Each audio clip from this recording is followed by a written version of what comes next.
Got it. All right. Good evening.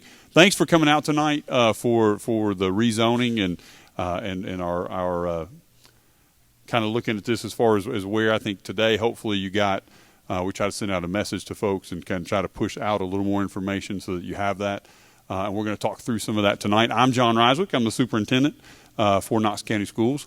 And so I'll be going through a little bit of this tonight. We'll have Dr. Adams, who's our assistant superintendent of operations. And then we'll have Ryan Dillingham, who is our supervisor of transportation. And then we'll let Sonny come up and talk, who will be the new principal of the new school, and give you some information as well. So just let me say this on the front side. I mean, our goal tonight is to continue, based on the input we've gotten, to be able to give you more information, some more detailed information, and then ultimately we'll go to the board for recommendation for a vote, so we can move forward with some of the things that Sonny needs to get going for the new school. So before we get started, I want to say hi and thanks for being here to both Commissioner Terry Hill and also our school board member, your school board member, Ms. Betsy Henderson. So thank you for being here tonight as well. So with that, we'll go ahead and get started. Our goal again tonight is to talk through, give you information, and then we'll try to field some questions. We also at the end will have a place for you to go to give us some additional information that we can gather that and get to the board at the end. So we'll get to that when we get there. So all right, we'll go ahead and get started. All right, first we start with just kind of a rendering. I think you've seen that, and maybe there's some pictures that you've seen before, but just a little rendering of what the school will look like. I think if you want to see one kind of operational, I think it's very similar to the North Shore pattern, if you were familiar with that elementary school that was there. All right, why a new elementary school, and why did the board decide to make that purchase of land to do that? You guys are living this with your kids, or will be soon, but there's two things we try to accomplish with this. The first one is we have 3 schools, and we'll talk about that capacity in a second, that are overcrowded. Again, if you're going to those now or have a student who's there, you understand that. And then we also know that, if you haven't noticed this, that there's projected more growth, right, in the area that you live. So we're trying to do 2 of those things. One, we're trying to relieve some of that overcrowded at the current schools, but also trying to think as best we can forward about how we handle that. So if you look at the 3 schools, Ball Camp, Hardin Valley Elementary, and Carnes Elementary, we look at what their capacity that we feel that they can hold and function at. You see the 600, 1,200, and 1,200. And then where they currently are enrolled, 5 right at that, Ball Camp's right at that line. So as we talk through some of this, you'll see they're the one we're taking the fewest from. Hardin Valley Elementary, I was actually out there a couple weeks ago and got there for drop-off. And if you're one of those parents, you do a great job coordinating that, because that was a lot of cars going through in a short amount of time. And you all have figured a lot of that out. Even the Food City parking lot, I saw that too. So there's a lot of things that are going on there. But it was good to be able to take time to walk with Lynn Jacoman, the principal there, and kind of get in the classrooms and see what that impact looks like and feels like. You know, if it's the combined first grade rooms, again, if you're a parent there, you know what that means. Just to go out and look at the 11 learning cottages, like kind of that are in the back there, you know, that we have, and just to see, you know, most of the second grades out there doing those things. So again, you know what that looks like and that feels like. Even though it's a wonderful school, all 3 of these are great schools. You know, it is time to expand and look how we do that. So they when they ended last year were somewhere around 1,200 and jumped to 1,400. And again, you see them continue to build there as well. So we know that's a place we need to work on. Carnes Elementary, where we are today, is right at their capacity, or slightly over at their 1,200. So for the new elementary school, our goal was to build that to hold, again, kind of like we've seen at Carnes and Hardin Valley, both under the 1,200 students. When we look at what we hope to do with this, the zone that you're going to see today, and again, we're going to get input on that. Here's what our hope is to do. So if Ball Camp is at a capacity of 600, not a lot of students coming out of there, probably about 35 to 40 students from there. So we buy a little bit of capacity, because again, remember, that was one of those to relieve these schools. Hardin Valley Elementary, about 1,200. They're at 1,400. Our goal is to move about 500 students from there. That would get us back to 907. Let me say this too, and again, you live there and I don't, but the projected where we're seeing potential for farmland to be bought up and continue to do that, we don't think Hardin Valley is going to stay at 900 for very long. We understand that. So that's why we're trying to build in for that potential future growth for that. Carnes Elementary, that would give them a capacity of about 200 additional students that they could add. Again, a lot of building going on here as well. The new elementary, you see, will start a little smaller when Ryan Dillingham kind of goes through that map of where we see that. He'll talk about some areas where we think there's going to be some pretty significant growth in coming years. So we're going to try to build that with thinking forward to the future of what that could look like. Again, you all have experienced Hardin Valley in the last 10 years, and you see how fast it's grown. So we are trying to look at that and feel like we could be there. All right, I'm going to turn it over to Dr. Adams at this point. I'll be back at the end. Thank you, Dr. Reiswick. Good evening, everyone. We appreciate you taking the time to meet with us this evening. I want to do a quick recap. We started meeting on August the 31st at Ball Camp Elementary. We then moved to the September 7th date at Carnes Elementary, and then the September 8th date. And once again, this was to get the information from the community, get your feedback, and really take that feedback to move forward with the decisions. You all can read this. I'm not going to read this to you, but I do want to point out two important concerns that you all had. The first concern was grandfathering in. We are going to take to the board that they consider to grandfather in the rising fourth grade students who will be fifth grade students. So we are going to make that request. And also there were some concerns about safety crossing Pellissippi. And I want to read this so I'm very clear. Buses will not travel Pellissippi Parkway to and from the new school. They will run parallel to Pellissippi and then cross under at Hardin Valley Road. So I wanted to share that with you all for those concerns. I know that was a common theme that had continued to come up, and I wanted to be very clear and transparent to you all that that will not be happening. And once again, I'm not going to read this to you all. We pretty much covered a lot of this information.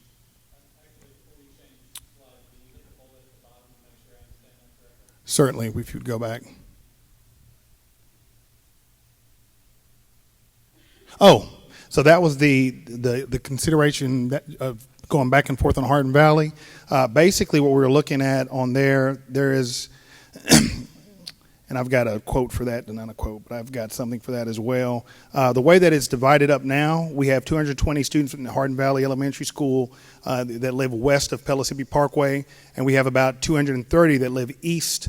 And so if we assume every person will drive their children to and from school, the amount of traffic on Hardin Valley Road should be about the same, since those families east of Pellissippi will no longer use that route. So that was something to address the busy road as well.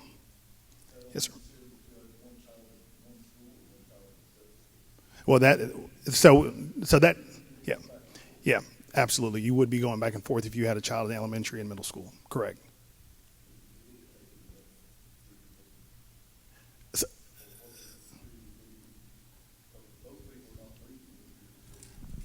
So what we focused on were the elementary schools, and keep in mind we're not doing any changes at the middle schools or the high schools, so we really focused just on the elementary schools.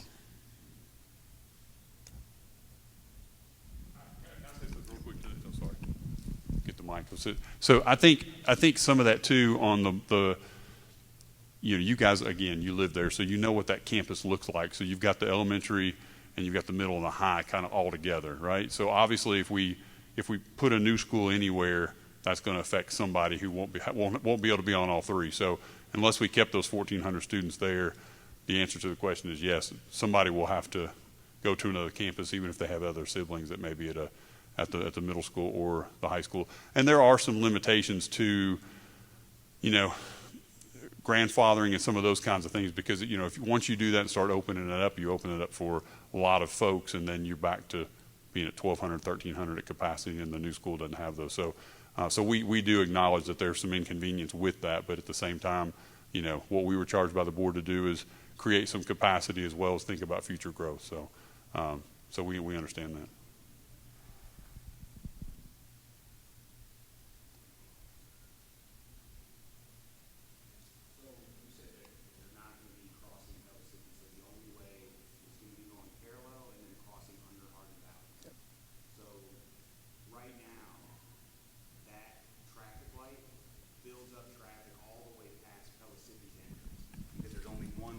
Cars are going straight left and right.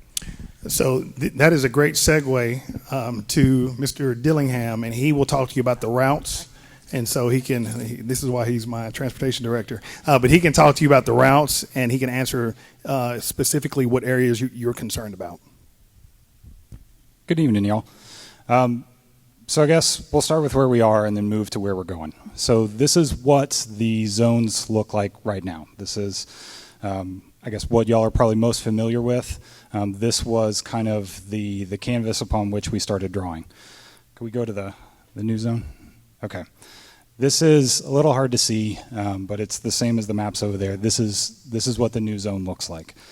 So as Dr. Ryswick alluded to earlier, we were charged with building a new school and trying to make it not just a solution for now, but a solution going forward as well. And so we kind of took a hybrid approach, if you will.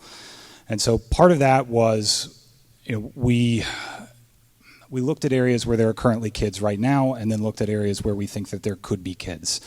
It's a little bit difficult to see in the light here, but from a 10,000 foot view, an analog for population density is road construction. So if you look on the map here or look on the maps over there, you can see areas where there are lots of roads, that's where people are. The areas where there are not so many roads, not so many people. So we strove for a mixture of both. We also expect the red star is obviously the new school. Sure. Oh, that's way better. Okay, so this is the new school. And so there are large tracts of land along Coward Mill Road here, also along Reagan Road here. With the addition of the new school, there are also supposed to be infrastructure upgrades and improvements that come along Coward Mill. We're anticipating those areas as the property turns over. For whatever reason, we're expecting there to be new development there as well. Similarly, out here along Gwynn and other parts of Hardin Valley, you have parcels of land that have been held for a while that have not been a part of development, but I don't expect that to last either.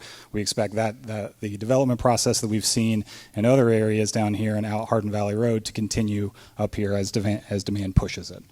So again, this was trying to balance the two these two goals of both moving kids out next year so that we don't have 1,400 kids in Hardin Valley Elementary, 1,200 kids in Hardin Valley, but also building in some capacity so that when development inevitably does happen, we're not doing this every 2 years, that we have somewhere to go, that we have somewhere for those kids to be and get a quality education. All right, and with that, it is my distinct pleasure to hand it over to Dr. Schaefnacher. Thank you. First, I want to say it is so wonderful to be in front of you all. I recognize many of your faces since you are parents at Hardin Valley, where I've spent the last almost 14 years. You all know I was an assistant principal there for some time, and then the last 7 years as the head principal. So like you, I may not have lived in that community, but I definitely served that community, and I have seen it grow substantially, one learning cottage at a time. So this new school, it's exciting, and it's very, very needed. So I just want to say thank you for coming out. First thing, I think this has already been shared with you, but the proposal for the zoning is going to be presented to the Board of Education on Wednesday, October the 5th, and that meeting is at 5 o'clock. Any feedback or questions that you have, we are still taking those in. It's that same email address that's been given, and I know several of you have already sent in emails. Once this is approved, once the zoning's approved, we get to start with the fun. So we get to pick a name for the school, and there's going to be a survey that's going to be sent out to the new families or the families that are in the new zone. So we'll collect all the feedback and suggestions for the name of the school, and then we will make a recommendation to the board. We also get to pick a mascot and the colors, which is fun. And I also need to start a PTA or a PTO, so that interest form will also be going out. Something else that's coming up that you may or may not know about, on September 29th, next week, and this is pretty cool, they have taken, Chrisman Company has taken a steel beam, like a steel beam that's going to be in the roof of the new school, and they've taken it out, and they are going to deliver it to all three schools on September the 29th. And some of the kids from each of the three schools are going to get to put their handprints in paint on the beam. Now, these are not kids that will necessarily go to the new school, because that's not what this is about. It's about uniting all three schools to make a new school. And so also the 3 principals that are at each of those schools will also handprint that, and media will be out. So that's just something that's cool. But I do want you to know this is something that's very exciting. I've been part of the process since May, watching it go up, and it's about 30% complete at this point. And there's just lots of fun things that are getting ready to happen with this new school. And I promise you, just like I did at Hardin Valley, this school is going to be awesome. And we are going to make sure we've got an amazing curriculum, amazing teachers, and amazing staff. Okay, Dr. Roswick, you want to close us out?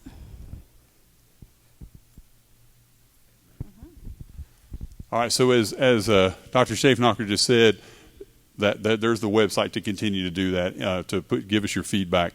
We will obviously be sending that to the board when that comes, because they'll be doing the vote, as you said, on October the 5th. There's more information as well if you know people who weren't able to come out and they'd like to. You'll see these same slides and information and some additional things on the website there if you want to look at that. So at this time, I'll invite Dr. Adams and Mr. Dillingham and Dr. Schaefnacher if they want to come up, and we'll try to field some questions if we can, and again try to take some input as we process kind of through what you've seen tonight. Yes, ma'am. Oh, well, I guess we'll get these on. Wherever you want to go, Carly. No, sorry. First off, I am excited that we're getting a new school, and I'm excited that you're there. My concern is today, for the first time, I live in Hayden Hill neighborhood. It's off Sam Lee. I'm sorry. And we did not know till today that we kind of got looped in. And here's my thing. I have 3 little ones. We hit Sam Lee, and we are at Hardin Valley Elementary in 4 minutes. I leave 5 minutes before it's pickup time, and I get in that line. Now that it's really just the inconvenience that I'm I'm upset about, I'm sad about, because now I will be adding to the traffic problem, because I'm not going to be turning on the back end of Sam Lee anymore. I'm going to be going out to Hardin Valley, to the main drag, and going under the bridge and trying to get to the new school, which on my Google Maps tells me it's about 15 minutes, and that does not include school traffic. So I'm going from 4 minutes to 15 minutes, and today is when I found that out. Also, we just love our schools, and we moved here because of the convenience of having, with 3 kids, at one point in my life, I will have a high schooler, a middle schooler, and an elementary school kid at one time. And I just feel like it needs to be reconsidered, because we weren't in it before. We're on the side of Sam Lee that makes sense to just not be included, because in the original maps, we were cut out of it. And so it's one neighborhood that I'm begging for reconsideration, and I know a lot of my fellow neighborhood is here tonight, and so I could not sleep if I did not come to this meeting and tell y'all that please reconsider that.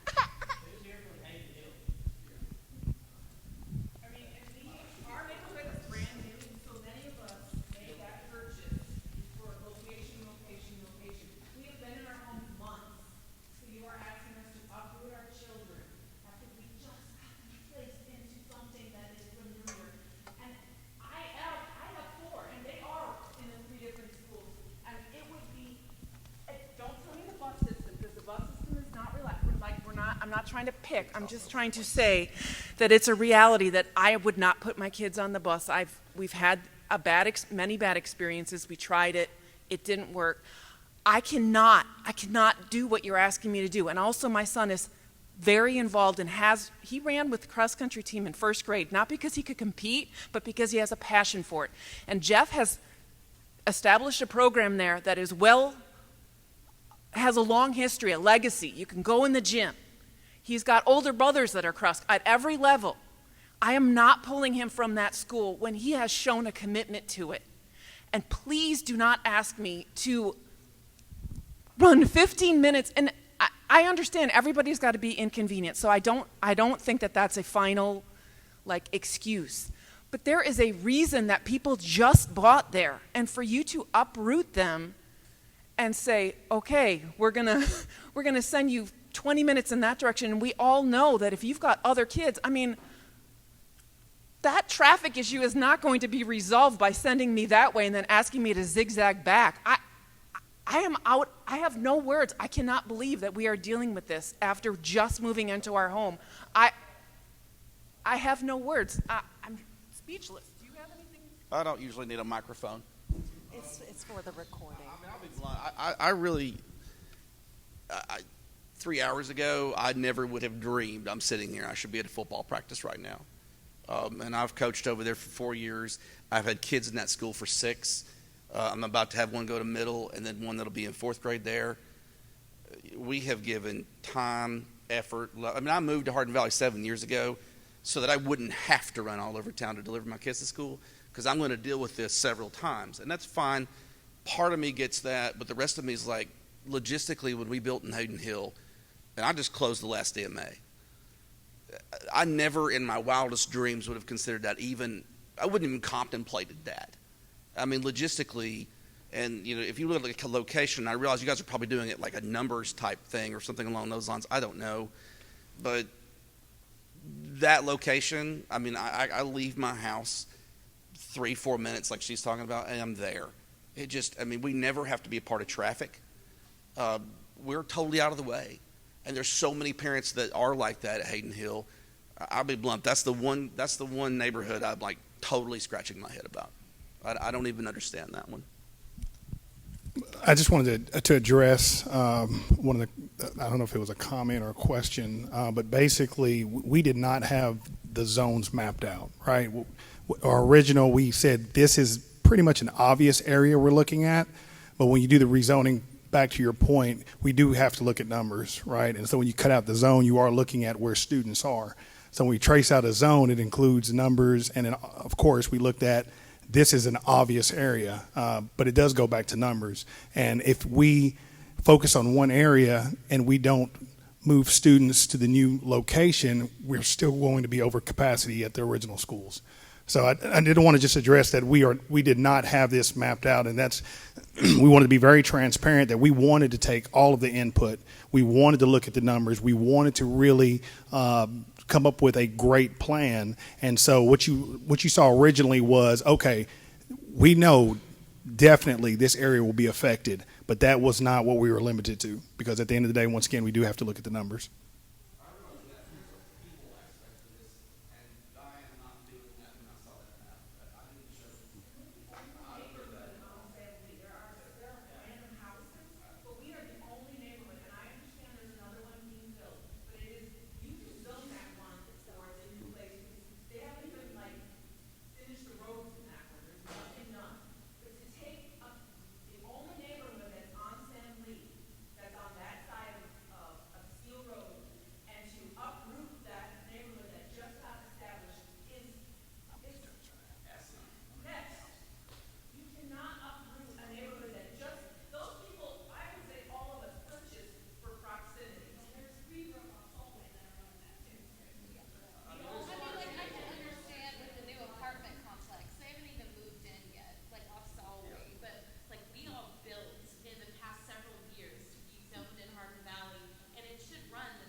Thank you, guys. We're going to, if you have a question or comment.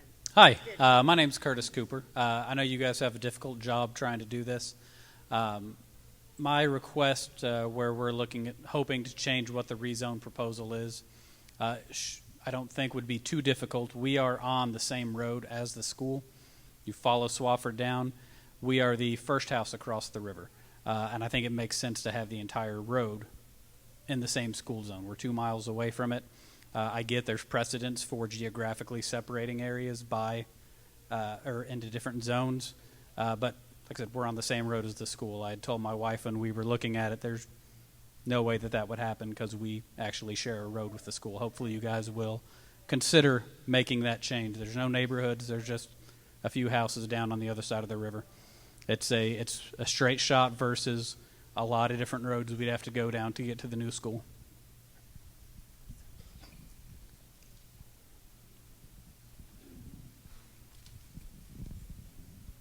Thank you. So I don't even have children who go to school. I have a child who's like under 2. So I shouldn't be here considering all the things. But if we forget about,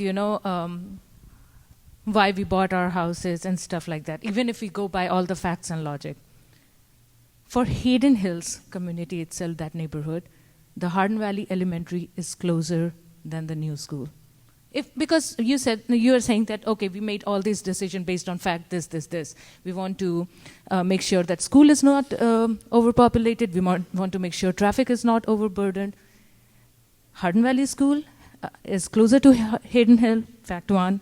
It has a straight road which will not contribute to Hardin Valley road traffic. People can go behind that. It will solve a lot of other people's problem where they have multiple children going to all the school. They are not coming using Hardin Valley Road to go and jump between different schools. And they also have built the house knowing that this is the school they want to go to. Me and my husband, we both work from home. We can move anywhere in this country. We decided to stay here in Hardin Hill because we wanted one day in future, 4 years from now, we are going to Hardin Valley School because that's the school of our choice. I feel it makes sense considering traffic, the traffic pattern, people's decisions on to moving into that area who has been living there for a long time, made major life-changing decisions based on school zone itself. It is worth considering that Hardin Hill should go to Hardin Valley. I'm sure other people might agree with that, right?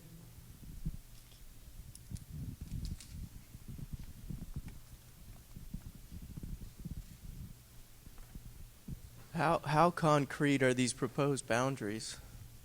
So this is the proposal that will go before the board.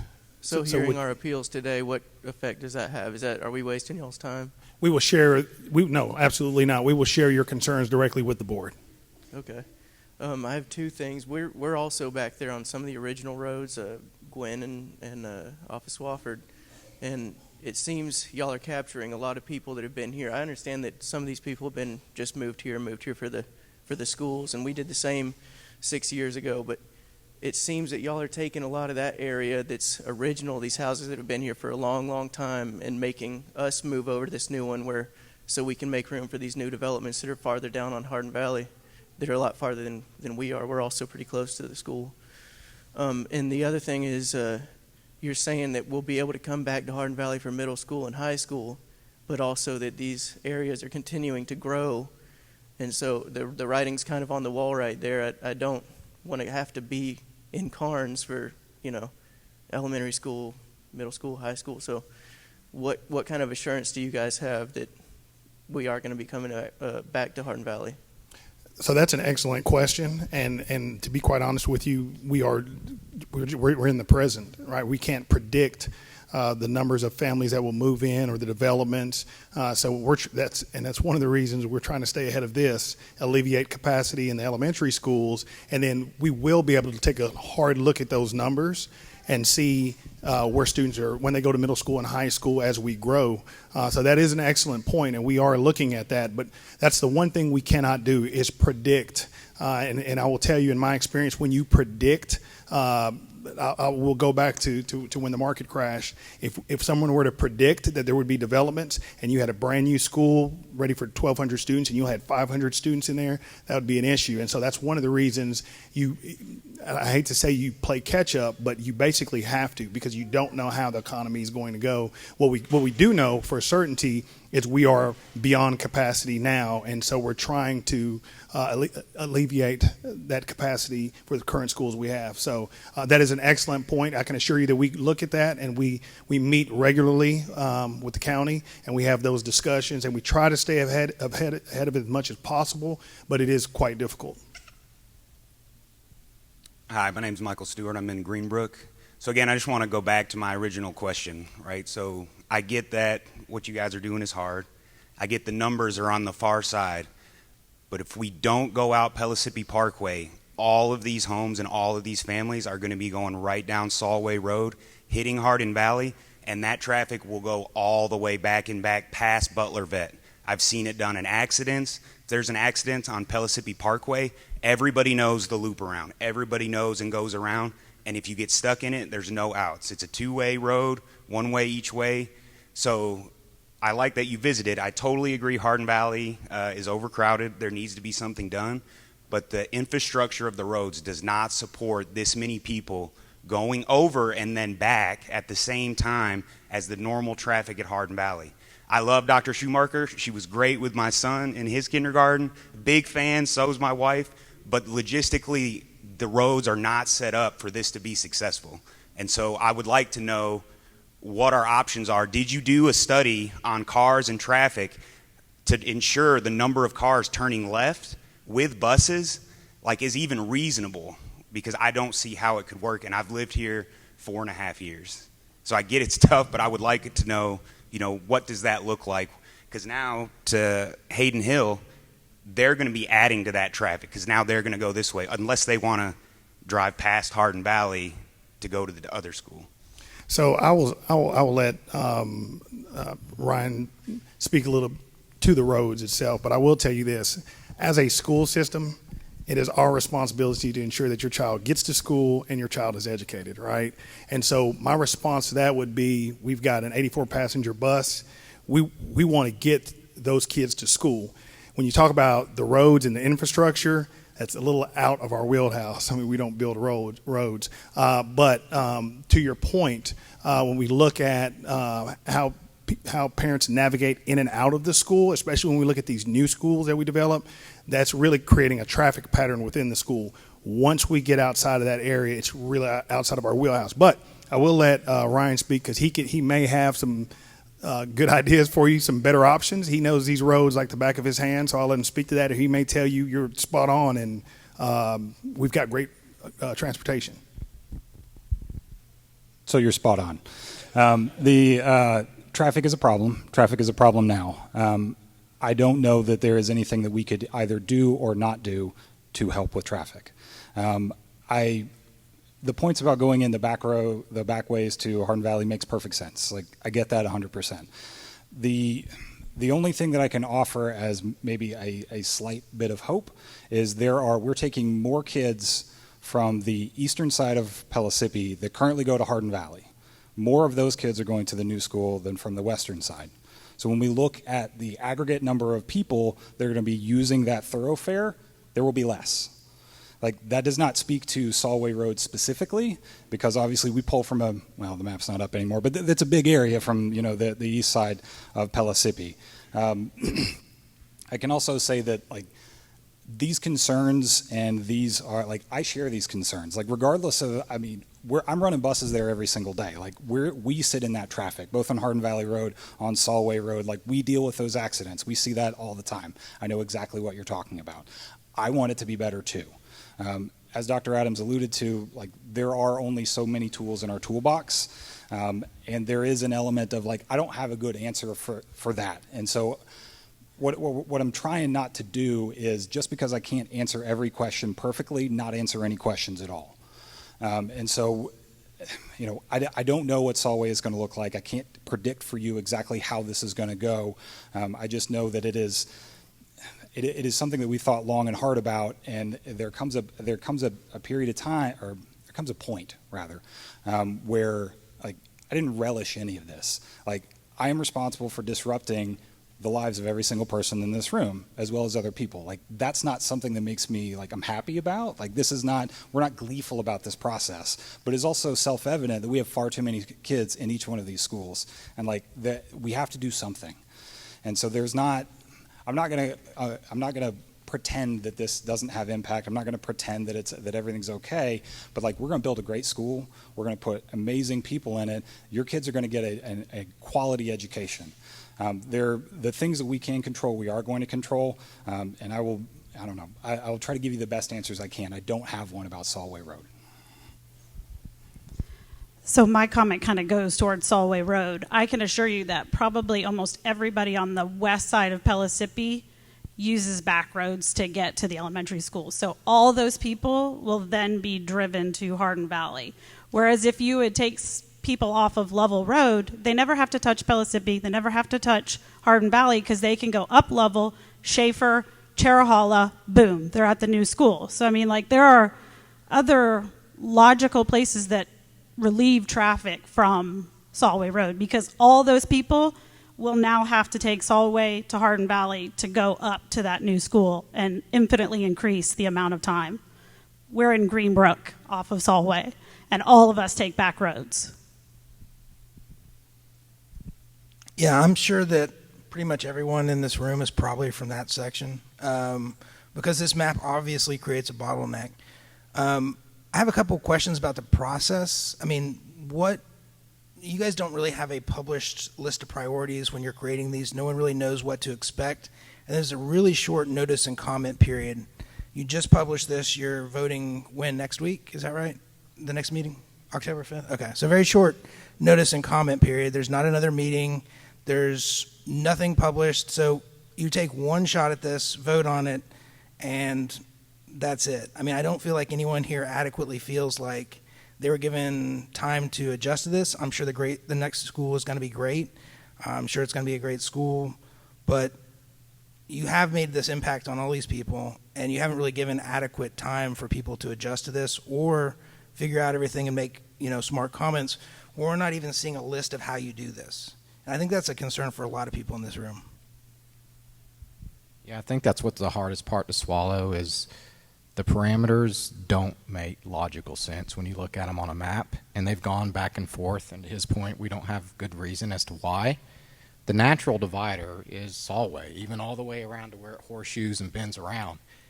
And all those people are going to go back across. And at the beginning of the year, coming from the east side of Middlebrook under Hardin Valley, that is backing up. I can't even tell you how far. And to pull these people back and over, that's going to cause a tremendous problem.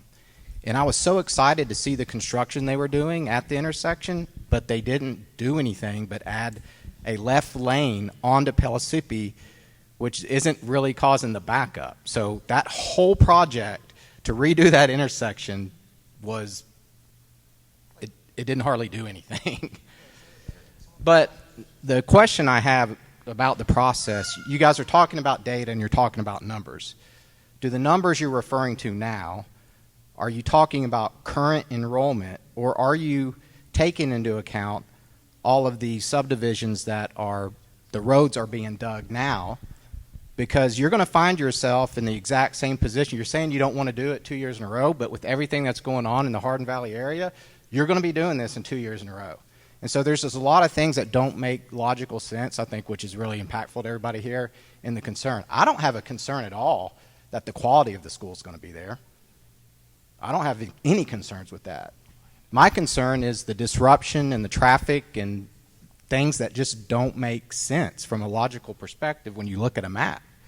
So if you don't mind, I'll speak to that. And that is, I think, and there lies the issue. When I look at a map, I can draw lines and I can say, this is a great divider. It makes perfect sense, right? But I don't know the exact number of students sitting at bus stops going to school. He does. And what I've asked him to share with you is exactly when you do that clear divider down the line, how many students we would start school. But I'll let Mr. Dillingham speak to the numbers. So if we did use Pellissippi as a natural dividing line, there are 220 currently zoned Hardin Valley kids that would go to that school, and 230 that would be on the Hardin Valley side. We would open a school with less than 500 kids in it, that it's built for 1,200. The purpose of growth, though. Give yourself room to grow. So going back to the other question you'd asked about process, so we work with Knox County Planning and do a 5-year population projection with them. They have access, obviously, to information about new construction, things that are being built, things that have been approved by the zoning commission. We get the information from that. They're able to say there are going to be 50 houses built here. We forecast that you're going to get 7 elementary schoolers, 3 middle schoolers, and 8 high schoolers. So that is, we look also what it looks like now, but we are also looking at projections. And so when we're putting this together, this is not a solution just for today. It is also supposed to be a solution in the future. And so that is some of the illogic that you referenced is because the things that we're trying to account for, the things that we're trying to control for have not appeared yet, but we're being told by the county government that they're on the way. And so we're trying to, again, when we go into this is a big process, right? When we're going into something like this, we want to try to be as intentional and as precise as we can. And so some of that, like, we're intentionally zoning, a farm that has 2 kids in it because soon that farm is going to be a development with 30 kids in it. So I appreciate that context. That helps understand the process a little bit better. So what are the projections for that based on Hardin Valley Elementary and the new school? That's coming. The projections for which part? Yes. What are those numbers for the next 5 years going into that school and Hardin Valley? So the 5-year projections for all 3 is they ought to basically even out. So each one of them ought to be around 1,000 students. The total student population in each one of those schools ought to be around 1,000 students. Like, again, these are these are projections. So, like, this is not going to be exact, but the projections are good. There are things that we cannot account for, people that move in that you don't know about until they get here, that sort of thing. So it's not going to be exactly 1,000 kids, but it ought to be around that number. So to what you were talking about, are the projections still based on, so I know like 5 years ago when we kind of started this whole getting involved in planning process, the projections for neighborhoods were really severely outdated. And so have those been updated? So what they do is every single time that a development is approved by the zoning commission, that individual development gets included in the projection. Like, there's a projection given for that development. And so those get folded into a larger projection. I'm probably getting too into the weeds, but basically we divide the map up into small areas, and we use those to figure out. So it's not based on the neighborhood as such. It may be on the neighborhood and the 2 houses next to it or something like that. But essentially, it's like the census is done. So you divide a big area into smaller areas, and then you project in those smaller areas, and then you add everything together at the end. So when a development comes in, and they're going to be, again, 50 houses in there, and they're expecting 7 elementary school students, they update that box to include the new projection for that, and then add it into the whole. Has it ever been gone back to see if the projections match the actual numbers? Yes. So, for example, Carnes Elementary School's projection from last year to this year was 1 student off. Okay, good. Yeah. The flip side of that, like, they're not. Yeah, they're not always that precise, but like it's a good process. Like, this is also not something that only Knox County Schools uses. Like, this is something the county as a whole uses to try to project infrastructure. Like, it is a good process that we have faith in. Okay, so what I was actually going to ask is kind of digresses from that a little bit, which y'all are probably glad for. But is there a plan for a middle school out in this area? Because, I think what everyone loves about Hardin Valley is we have the continuity. So when you're all Hardin Valley schools, your kids have come up together and they're going together, they're going to school together, a lot of times K through 12. And so there's a lot of draw to that. And so I'm just wondering, is there a plan for a middle school that this school will also feed into? Because we're going to bust out of Hardin Valley Middle. Carnes is going to bust out. So is there a plan based on projections as to what you guys see right now in this area? Because there's a ton of farmland out here as well. So when we look at capital plans, that's something that we would consider, but that would be on the capital plan. That would be a projected. We were looking at building a middle school or a high school because we're at capacity, and so we continuously look at those numbers. This is a different situation because we're already over capacity with all of our elementary schools, and so right now, currently in the middle school, we're not in that situation as of yet. But to your point, that is something that we definitely will look at. And especially with all the new developments, and we'll start looking at capacity and where we are with the middle schools. I've been in other districts where you start rezoning by middle school, and hopefully you're set at the high school. Most of our high schools are large enough to to hold our students. So that is something that we will constantly look at as this area continues to grow.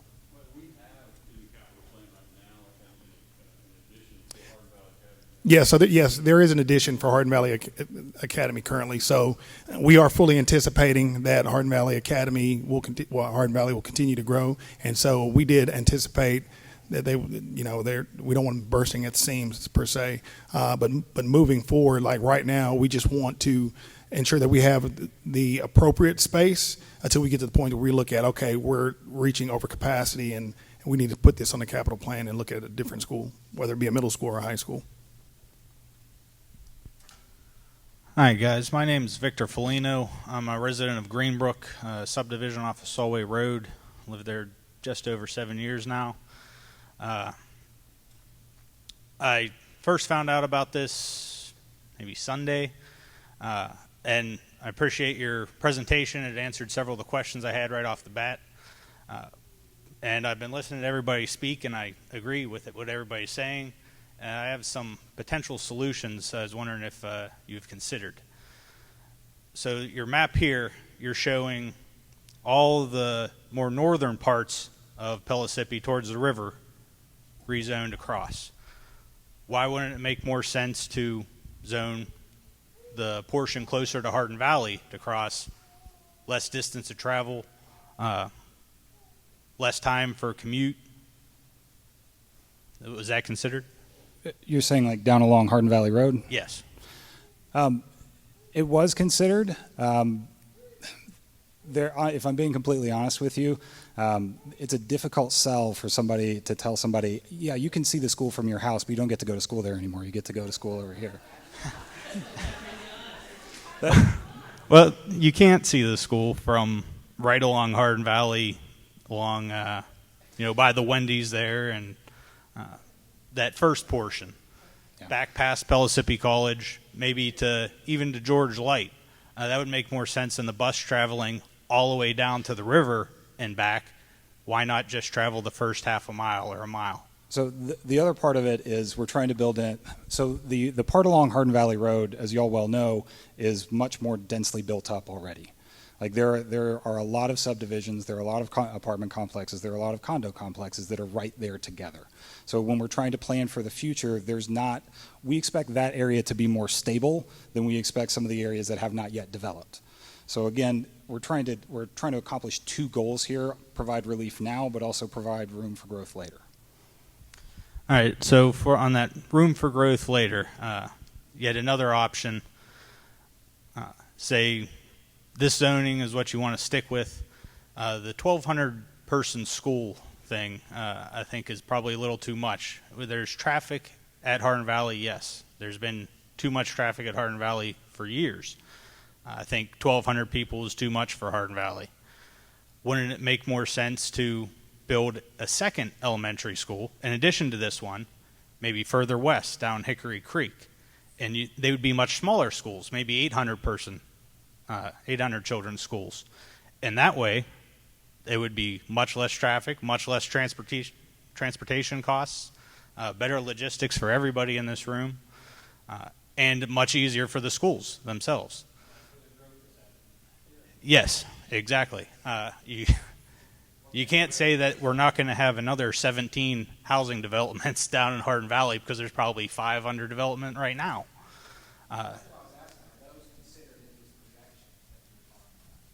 Yeah, so that to me seems like an actual long-term solution, whereas this will last maybe a few years, at least from what I've been seeing over the last 5 years or so.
Hi, thank you for working on this problem and giving us a chance to speak here. Appreciate that a lot. I know you have a real problem and you're trying to work on it.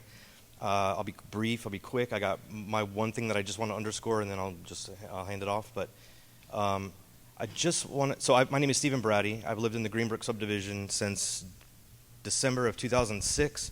So I see a few OGs in here, yeah, okay. So I have the opposite problem that some of these folks that moved into an opposite feeling that some of these people that moved into newer neighborhoods do. I've been there since December of 2006. Like my kids were babies and then we went to Hardin Valley. We are Hardin Valley. Like some of us on the west side of Pellissippi, in the yellow sector on the west side of Pellissippi, this is like an affront. It's like are you joking? It's like it feels, but that's more of an emotional reaction. I'll cut to my real main problem with this whole thing that's making me really angry about this, and that is Pellissippi Parkway traffic headed into Oak Ridge. The commuter traffic is a juggernaut, and you can look at. I know you looked at the maps. I know clearly your map leads to your numbers, and I see that it makes a lot of sense. I mean, if I was in your shoes looking at these numbers, I'd probably be like, yeah, these are clean numbers. I know it makes your numbers better.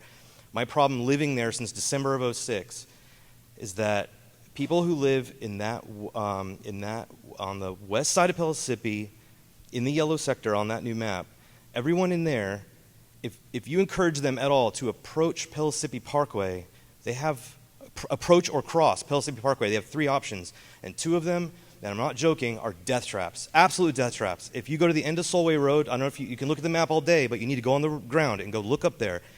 That is, I'm not joking, that might be the most dangerous intersection in the county. I mean, maybe I'm wrong, I haven't checked everywhere, but it's just, and so this is like a T-Dot problem or something, or a county problem. I don't know. I know it's not your problem. And like I said, you're clearly not nuts. Your numbers look good. I see how, partitioning things, getting the numbers clean. I think your proposal does that, actually. I have to admit. Your numbers look great.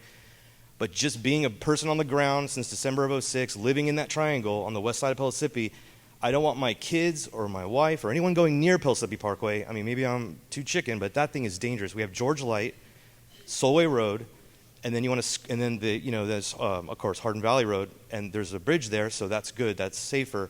But that is going to just be overwhelmed with all this traffic coming on. So that's my main, besides the kind of emotional reaction of like, we are Hardin Valley, this is like this is an insult, Get past that, get past the emotional, get to just like thinking about Pellissippi Parkway. That's my main problem with this, really. But anyway, I'll pass it on. I don't know. That wasn't really a question. I just wanted to really underscore the danger up there. Thank you.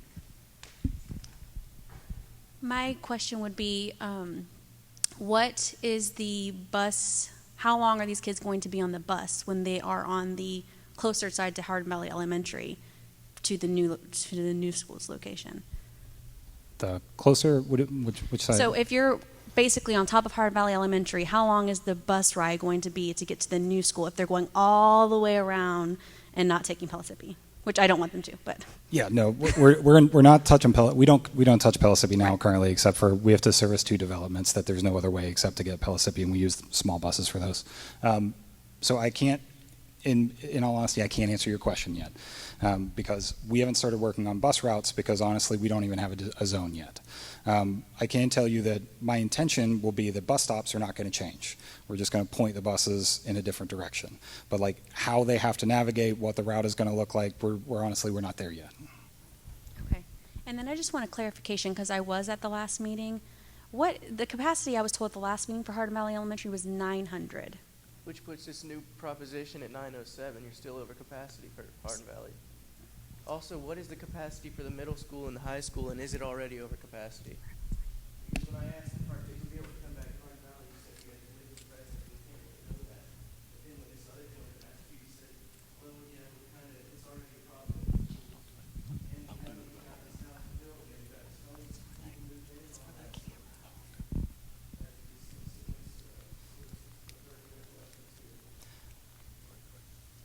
I'll be honest with you, I don't know the answer to the middle school and high school part.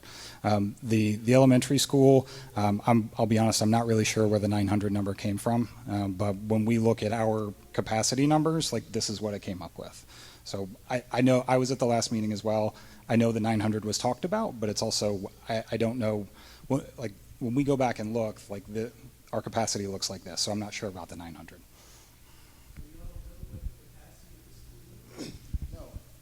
So the 900 was. Sorry. No, we basically have capacity listings for every single one of our buildings. I don't know why the 900 was a part of our discussion last time. When I look at our capacities now, this is what it says. Is that what it is? Okay. Dr. Schaefnacher just told me 900 without the learning cottages. Are you sure about that? Okay, because that's not. Okay. So, and I just wanted to touch base on, I can assure you we're not averting your questions. The middle schools and the high schools, the reason why we're not having that conversation now is because our elementaries are at overcapacity.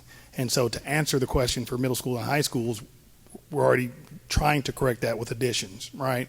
And so we are currently looking at everything's okay right now. They're going to their middle school. They're going to their high school. They know exactly where they're going.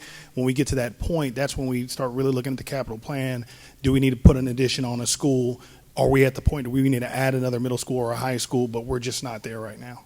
And so we do look at those numbers, but we don't build schools on those numbers. If that, we can't anticipate, we think there's going to be a development over here, let's build a school. It's, we're over capacity. We have to relieve these students from this school because we got 45 kids in a classroom, and so we have to address that immediately. But we also look at what the possibilities could be for that school, and that's where you figure out what schools, instead of building a small school. Well, you look at the projected numbers and you answer those questions about how many students will be in that school in the future.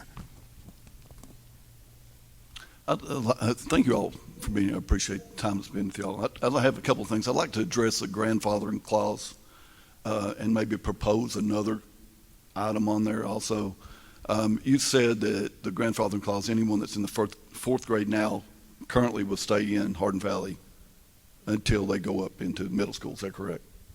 That we are going to propose that. That is correct. Okay. And you also said that there's 735 children that will be moving from there to the new process, right? To the new school? 735. Okay. My proposal is children that are currently going to be from the third grade down that have siblings that are going to the middle school or the high school, be able to grandfather or get some kind of a waiver to be able to continue to stay in Hardin Valley until they propose out into the middle school. Has there been any figures on the 735 children that are going to be moving? How many of those have siblings that are already in the school? It can't be a great amount, I would not think. So just being honest, the 735 is zone students. So that includes the students that would be eligible for grandfathering. We have it there. I don't know what your family is going to do when put in this situation. It's difficult for us to project what that's going to look like. Right. So, but I'm just saying, there's out of those 735, not all of those are going to have siblings or not have siblings. I'm just proposing that there might be an option for those parents here that have children that are already established in the middle and high school that have a child in the grammar school that's going less than fourth grade to be able to get a waiver to go to Hardin Valley. There can't be that many children that would affect in the big scheme of things. So I definitely appreciate that input. We can certainly look at that number. I think it would help if we looked at that number to see. And the problem is, and it may not even be a problem, right? So we'll look at that number, but you're looking at if a student was in the third grade, that student's going to remain in that school in the third grade, and in the fourth grade, and the fifth grade. So that is true, but you still you could possibly have a 3-year problem as that school. So we'll look at that number. We can pull that data to see how many siblings are in the middle school and how many siblings are in elementary school, and what does that do as far as capacity in elementary schools. Yep, we'll definitely look at that. I live in the Goodison Park subdivision on the corner of George Light and Pellissippi on the west side. And for me to get my child to this new school, I will have to cross Pellissippi, and the turn lanes will only hold about probably 5 or 6 cars, and you're going to be adding 50, 75, 100 cars to turn onto Cower Mill to get to the new school. My other option is to go the back roads, which would take me 45 minutes. How can I safely get my child to school across Pellissippi?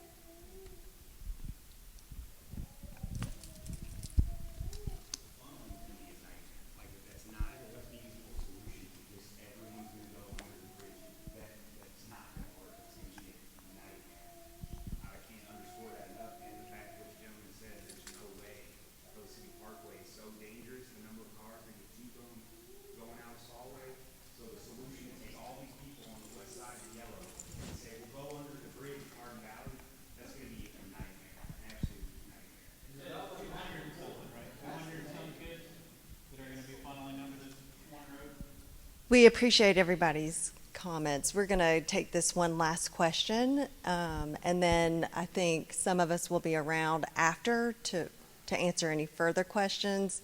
But then also just a reminder, if you'll please submit your comments to that rezoning at knoxschools.org, and we'll make sure that those get shared with the board.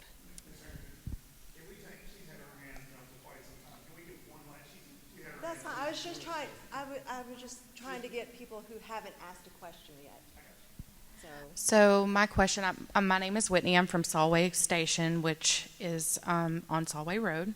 And right now, the way the buses run north, so our kids are able to load the bus safely without having to cross Solway Road. I don't know if you all have been down Solway recently, but it's a very dangerous road. People go down there very fast. If we're pointing the buses the opposite direction towards the Hardin Valley exit area near Pellissippi Community College, my concern is, are our babies going to have to cross Solway Road? Because I can see somebody coming down there in the dark and possibly hitting, a child or something. Are they going to be coming into the neighborhoods at that point, and instead of having to walk across that busy road? I would be a basket case every morning wondering if my son was going to come home, Going back to something I mentioned earlier, we haven't done the bus routes yet, but my intention is we're not going to change stop locations if at all possible. A lot of our buses go up Solway, turn around, come back down Solway, and so that under the proposed zone, that could still be the case. But once we get, I'm not trying to be cagey about that. Basically, we're working on bus routes. As you all well know, our buses are not great right now. We're working on buses for right now before we're working on buses for next year. But once we get closer, that information will be available, will be public. You will be able to see. Absolutely.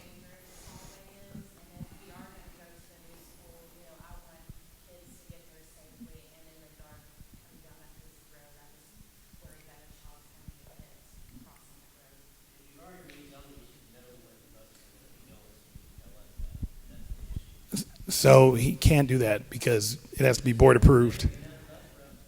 Yeah, I hear what you're saying, and the bus routes are.